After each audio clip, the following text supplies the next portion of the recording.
Hi, welcome back to my channel. Today I'm back with a video talking about Pluto starting its retrograde period. So it starts at 0 degrees of Aquarius and it's gonna move back into the later degrees of Capricorn again. And so this means that we are going to be collectively revisiting the archetype of Capricorn. And that is quite an important archetype in all of our charts. It represents the 10th house, which is the top of our chart. And so when we really activate our Capricorn house or the 10th house in our chart, it talks about our purpose. It's almost as if, when the Capricorn archetype activates, we will start to feel really, really grateful that we're alive. It's the time when we start to feel that I'm in the right place at the right time. The opportunities that feel so right to me are just falling into my lap, and all I need to do is just say yes. That's the type of feeling I get when our 10th house really comes online from this very organic place. And so looking around us in the world today, that is still kind of rare. And I think that that's why this Pluto retrograde, and I do believe that Pluto will move retrograde back into Capricorn several times, also in future years. Pluto is a very slow moving planet, so I think it will revisit the later degrees of Capricorn several times over the next coming years. But that feels like such a push from the universe. It's almost like a door. The cage is being opened, and the universe is saying, like, your paths are here, guys. Now you can really start living the lives that your souls are dreaming about. But you gotta listen. That's what I'm feeling. And so this Pluto retrograde, I think, for anyone that is willing to listen, I think you can learn a lot about yourself during this Pluto retrograde.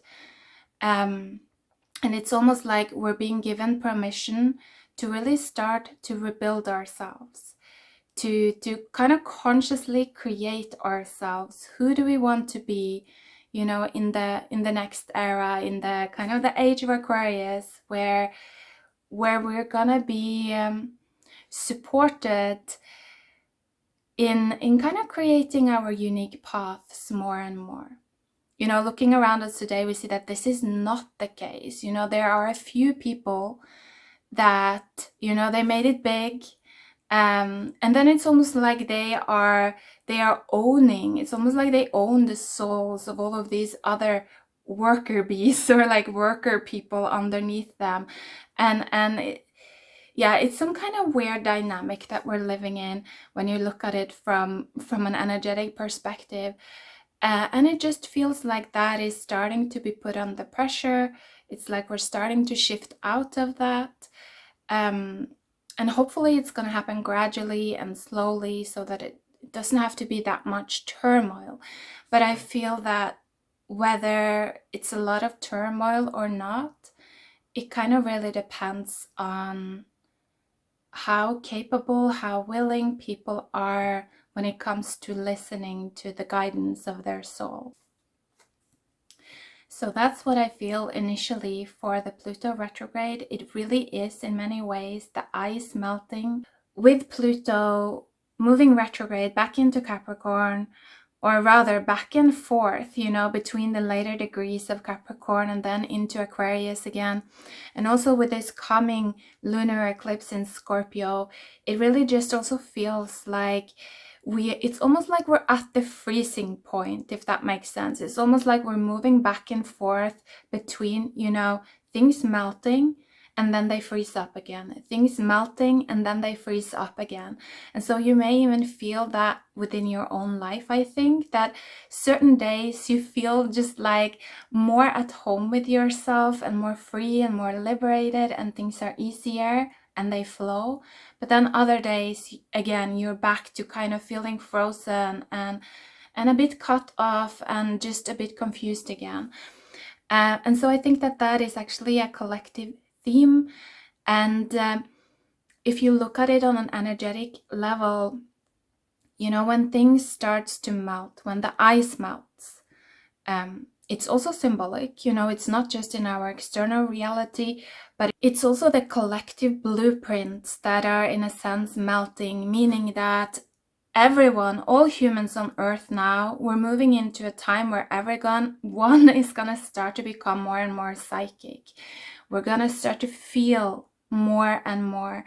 We're gonna start to feel everything, you know, all the archetypes, all the roles that we could potentially play is gonna start to seep into our emotional body. And so that is kind of crazy, and that's also why I think we may see quite a lot of turmoil, especially when people are not really questioning, you know, their inner states that much. If people are more reactive and just kind of like playing out whatever they're feeling, then chances are, you know, they're not that in control of what type of vibration they're manifesting from, or what type of archetype that they're manifesting from. And so I think that you may start to feel that more and more as well during this Pluto retrograde, that you will see this kind of separation between different archetypes. So let me give you an example to make it more understandable. You know, we both have, or we all have, masculine and feminine energy within our body.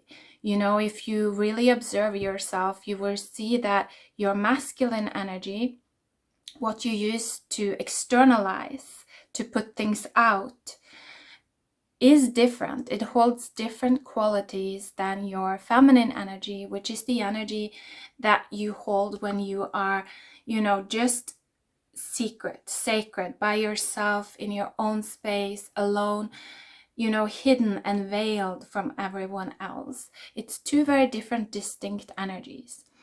And so that's kind of the first step, that people are starting to get more acquainted with what is my masculine energy and what is my feminine energy, and they're learning about that. But then the next step is also that we start to realize that there are also kind of different qualities of the masculine energy and the feminine energy. Oftentimes we label it as, you know, the divine masculine, divine feminine, and kind of like lower masculine and lower feminine, or dark masculine, dark feminine. Many ways of looking at it. But that is quite important, because being aware of exactly what type of masculine or feminine energy you're playing out, it really tells you something about kind of the timeline that you're getting onto, right? You know, the magic that you're crafting, you know, what you're actually calling in through your every thought, through your every action, through your feelings, through your everything, you know. And so becoming more aware of these different states within us, I think is going to be so helpful in really, first of all, like learning about who you currently are. What are you currently? And then also starting to make new choices for yourself.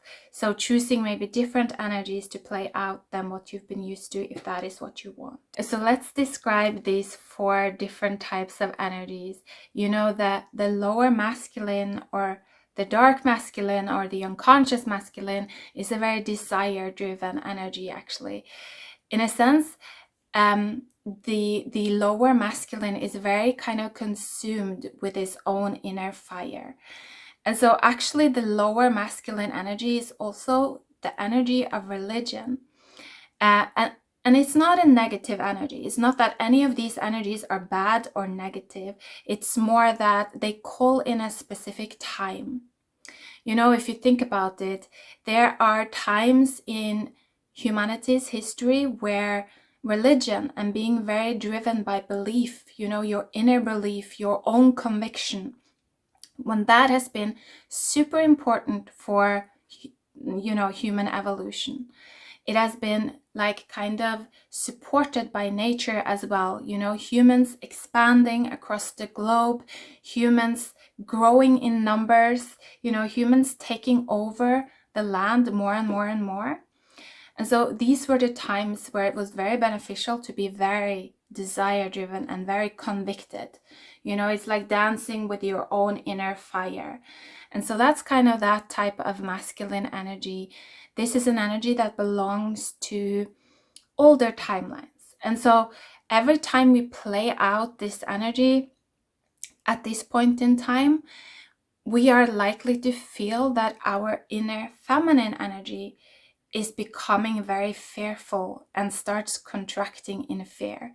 So if you play out this lower masculine energy a lot, you may feel that you're constantly fluctuating between states of being super excited, super desire driven, and then super anxious and kind of fearful and wanting actually to hide and pull back and not wanting to step into the light. And so that kind of shows you that you're unconsciously playing out old timelines that are no longer that supported by, you know, this current time that we're moving into. It's almost like your nature is trying to tell you that these are outdated timelines. You know, start to reflect more, start to become more aware of yourself. Because this may not be serving you at this point in time. So that's kind of like the lower masculine, if you will. And the lower feminine, or the dark feminine, she really is dark. And the reason that she's dark is that, imagine your counterpart or your like partner in crime, let's say, is this very, very desire-driven masculine energy. That is all you can choose from. People that are they're just so tuned into their own desire and what they want and what they see for the future that they're not even sensitive to what you see for the future or what you feel or what you want, you know. And so the feminine energy in this old time, she tends to go dark. She doesn't have a voice, you know, because it doesn't matter what she feels or what she thinks, you know. In the world of the masculine, she doesn't really matter, because all that matters to this older masculine archetype, this denser and lower masculine archetype, is that he fulfills his own desires. And so that's why the feminine is dark. She is hidden. She's completely veiled. The masculine doesn't have access to her. And this is actually kind of the way that the earth feels at this point in time. You know, the earth is dark. Not a lot of people listen to the earth. And so the consciousness of the earth, the will of the earth, if you will, is hidden to most people. And so what is actually starting to happen now within this realm, you may be able to feel this as well within yourself. If you hold a lot of dark feminine energy, or if you have throughout your life, you may start to feel this anger rising. And this is actually part of the kind of the awakening of the feminine, the awakening of earth, that kind of like that, it's almost like a dragon being awoken. And the desire of this dragon is to actually break down and crush the desire-driven masculine. And so that is a little bit kind of the dynamic that we're in right now, that it feels like the earth is really wanting to crush these desire-driven masculine energies. And that is when it's really beneficial for us to start to work with, you know, the divine masculine and the divine feminine, to kind of soften these energies within ourselves and also on earth. And so the divine masculine is what can really actually help this dark feminine, because the divine masculine is an energy that it's no longer driven by desire. It doesn't let desire drive him. It's at peace. It's surrendered. It's the divine masculine is not even trying to protect his or her life. You know, if we would really channel the divine masculine archetype, we would not try to defend our life, because in that state of being in the divine masculine, we're so tuned in, we're so aware of the different timelines that we're on. And so we would know if we're walking into our death, for instance, we would have chosen and accepted that timeline, you know, days ago, days before it happened. It wouldn't have come as a surprise. And so the divine masculine, to channel that energy, it's really working with our presence and our light in each present moment, you know, really, like I talked about a little bit, being aware of all of the different feelings and vibrations that we're feeling, and kind of understanding what times they belong to. And so the divine masculine can actually really help the dark feminine, because he can offer her the highest good of all. And in my experience, when I've been doing this type of work within myself, at least where I live, you know, the land where I live, the dark feminine energies, they have always been willing to surrender to the highest good of all. Like most of these dark feminine energies, they are really super relieved when I offer them that path, you know, when I say, like, I will listen to you, I will receive your wisdom, I will, because a lot of the times, like I said, you know, the dark feminine is just trying to protect us, is trying to protect life. And it is actually true at this point in time that this very desire-driven masculine energy is no longer protecting life. If we continue to just let the desires of our ego, you know, our inner vision for just our life, what we want to accomplish, if we just let that drive us mindlessly, it seems like we're going to completely destroy the earth, right? Because it's greedy. It just wants what it wants, and it just wants more. It's kind of like this vampiric energy. And so the dark feminine is trying to protect us against that.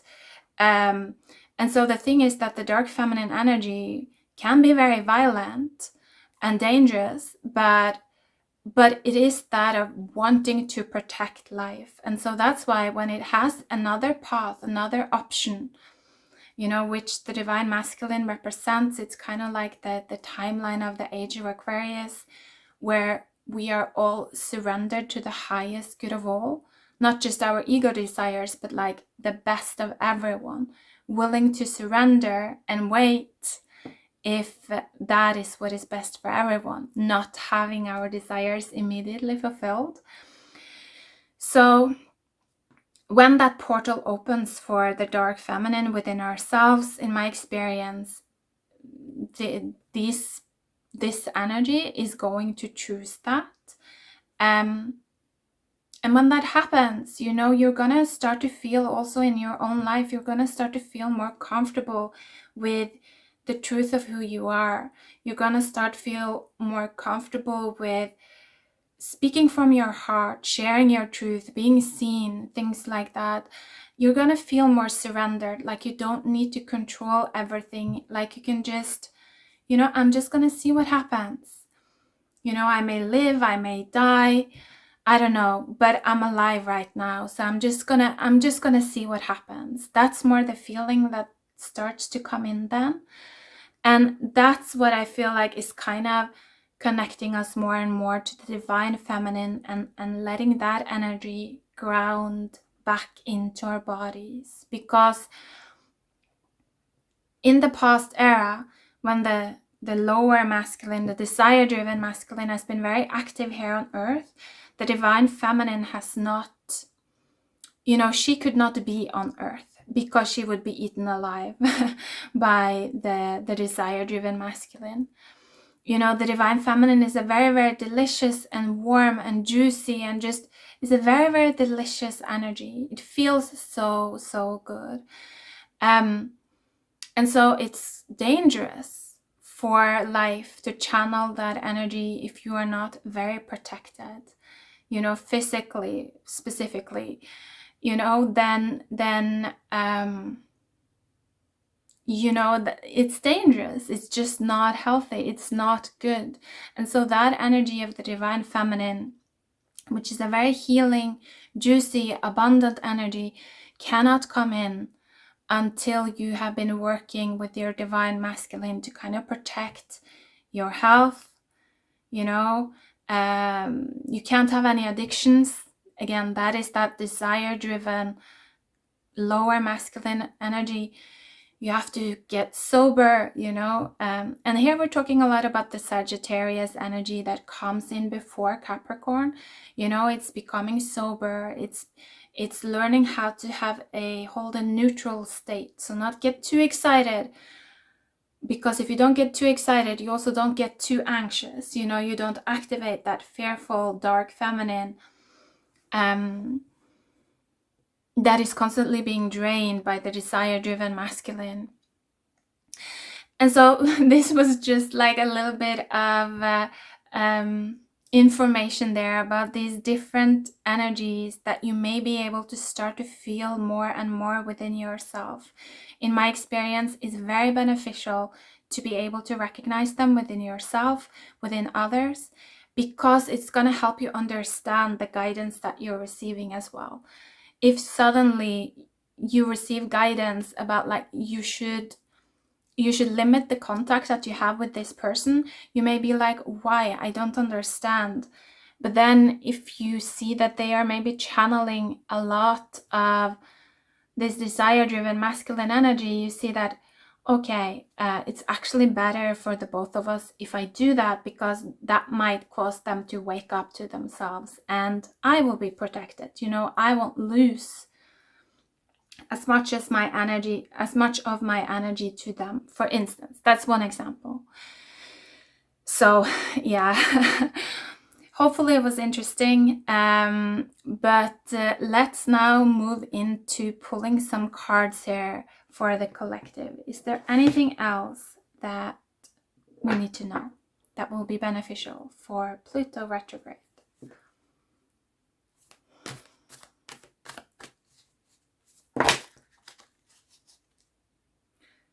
Okay, interesting. Underneath the deck was the Tree of Life. I have been working a lot with trees over the past years. There is something with that tree spirit, you know, the ability to stand still and just observe everything. You know, I've especially been working with those evergreens because it's something about that ability to be forever green that have felt so healing to me as I've been going through actually a long period of kind of being in winter, you know, not having a lot of external growth, but all the time feeling guided to just go within. And so it's something about like to be green, to have your heart open no matter what you face in your life. That is such a power. And I feel like we can learn that from the trees. So that's what I'm feeling initially. And then let's look at the cards here that came out. The Smoky Mirror, Taming the Wind, and then Corn. So I do feel that for actually a lot of you, I'm feeling that you're constantly, it's like you have quite a strong dark feminine energy, I feel, for a lot of you. And remember, this is the energy that's actually meant to rise right now. She's actually meant to move into her freedom, to step out of her cage, to move into the light, to rise up and be protected by the divine masculine. But I feel that for a lot of you, you second guess the voice of the dark feminine all the time. And actually, the energy that I feel that is constantly second guessing the voice of the dark feminine is that energy of the gray. I recently made a video about this, so I'm not going to go into exactly what it is, but the gray is kind of like the central planners, you know, in our societies. The gray is It represents the energy that has been is trying to keep everyone safe, to keep everything balanced, and to keep everything kind of like running smoothly. It's like keep everything on track. That is the energy of the gray. But to do that, to kind of keep everyone happy in the era that we've been going through, you've had to let go of a lot of our inner power, our inner richness. We had to let go of the dark feminine. We weren't allowed to say no, basically. We were kind of like force-fed. Things were forcefully fed, into us, put into us, injected into us, because it was for the highest good of all at that time. Humans needed to expand. We needed to grow our numbers. We needed to expand to kind of evolve to the stage that we are now.